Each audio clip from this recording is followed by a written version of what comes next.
The biggest fears that a person has ends up driving a lot of their decisions. And when I'm trying to help a client with their lifestyle and diet routine, the biggest obstacle are the client's own biggest fears behind it. They can't really make lifestyle and dietary, or especially lifestyle and routine issues, not so much diet, but they can't really make lifestyle and routine changes in their life until they deal with the reason why they chose those things in the first place. Right? People's biggest fears are often driving a lot of their behaviors. So I had a client once whose biggest fear was pain, and she had a dentist appointment where the dentist made a mistake and traumatized the tooth, and then the tooth was in excruciating pain all the time. And so this client was living her entire life trying to minimize this pain and fighting the pain. And what ended up happening, and this is so true with pain, is that the more you ignore it, the stronger it gets. And this client had been afraid of pain her entire life, afraid of talking about difficult issues, afraid of pain psychologically as well as physically.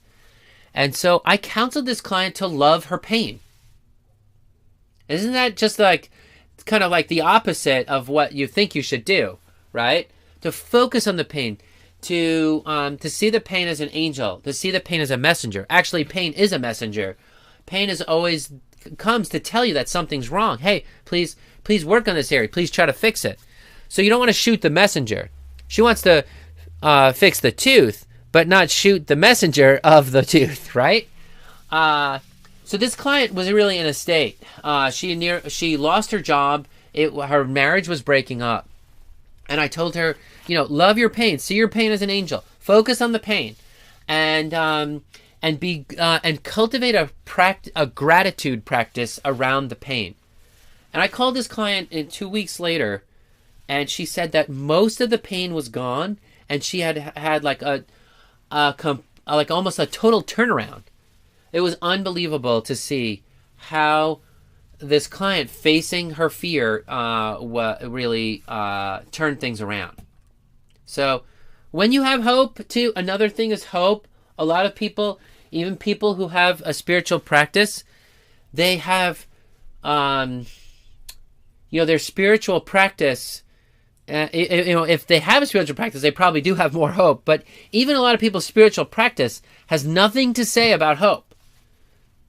Hope is one of those great virtues. If you got it, it's so freeing in your life.